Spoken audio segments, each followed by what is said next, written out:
Meanwhile, in another time and place, maybe, for who knows, Viego's ears twitched, catching every creak and groan of the ancient castle. The air hung heavy with the sharp tang of verdigris on copper fixtures. A shiver ran down his spine. Where was his master? He'd vanished as if swallowed by the shadows themselves, leaving Viego with a gnawing emptiness and a growing sense of dread. He'd been told to stay with Nanda, but curiosity, that old nemesis, had lured him away. Now alone in this eerie silence, he felt a prickle of fear. He crept down the torchlit passage, his senses alert to any sign of the rustling that had lured him here. His heavy paws gave soft thuds on the flagstones, each thump a distraction to himself. Dancing shapes played along the walls, their edges writhing with unseen threats. Rounding a corner, he froze. A figure hunched in the gloom, an old man with a wild white beard, his robes whispering against the stone floor. He was hunched over a curious contraption, his brow furrowed in concentration, fingers tracing the intricate workings of gears and crystals. Viego hesitated, his fur bristling with apprehension.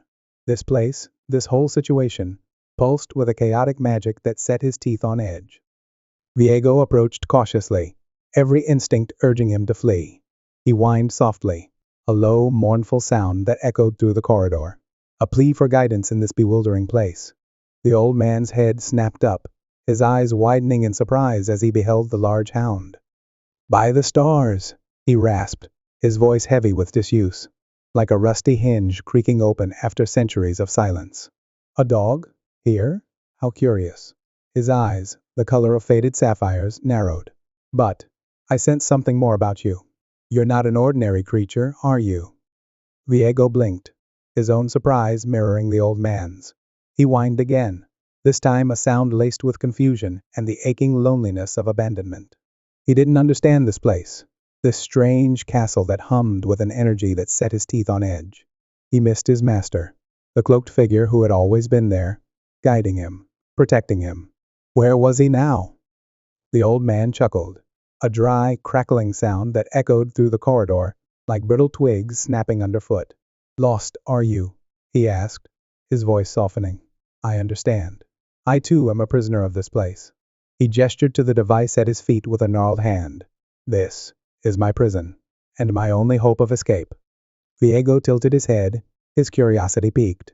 He couldn't explain why, but he felt drawn to this old man, this Jimmy G. He crept closer, his eyes fixed on the device, a strange contraption of whirring gears and pulsating crystals that seemed to hum in tune with the castle itself. It emanated an aura of power, both alluring and terrifying. "A doorway," Jimmy G explained, his voice filled with a mixture of hope and despair. "A way to bridge the gaps between time and space. But it's incomplete. I need something more to activate it."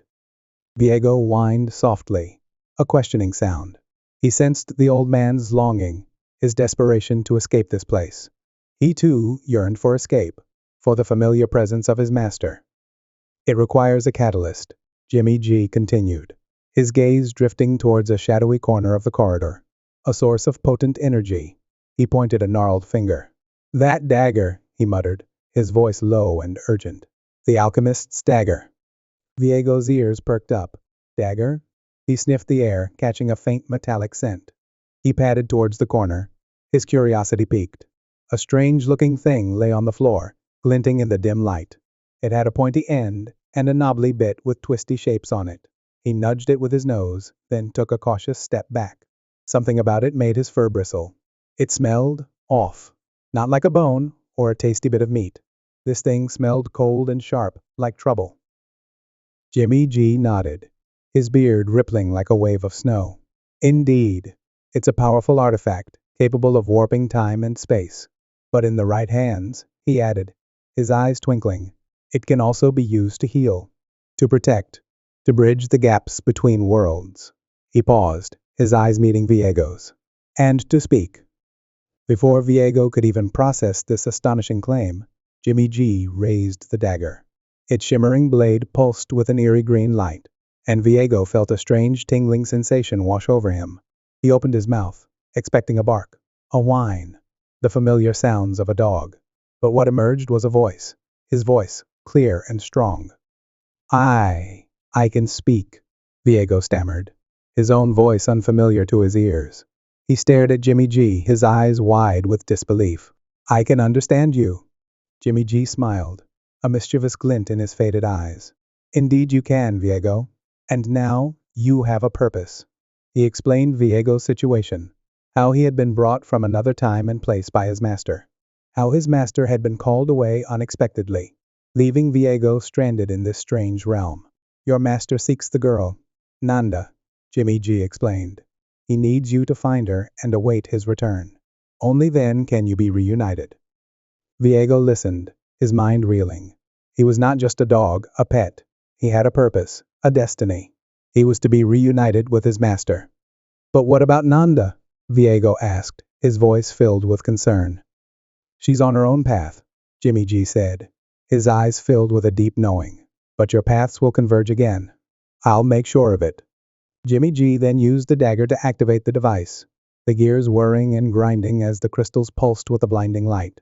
A shimmering portal opened before them, swirling with colors and energy. The air crackled with an otherworldly hum, and a strange scent, like cinnamon marmalade, filled Viego's nostrils. This will take you to her, Jimmy G explained.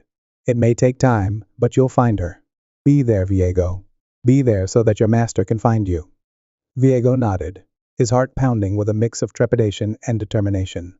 He stepped towards the portal, the swirling lights engulfing him, a strange tingling sensation washing over him as he was pulled through the portal, towards Nanda, wherever she may be, hopefully.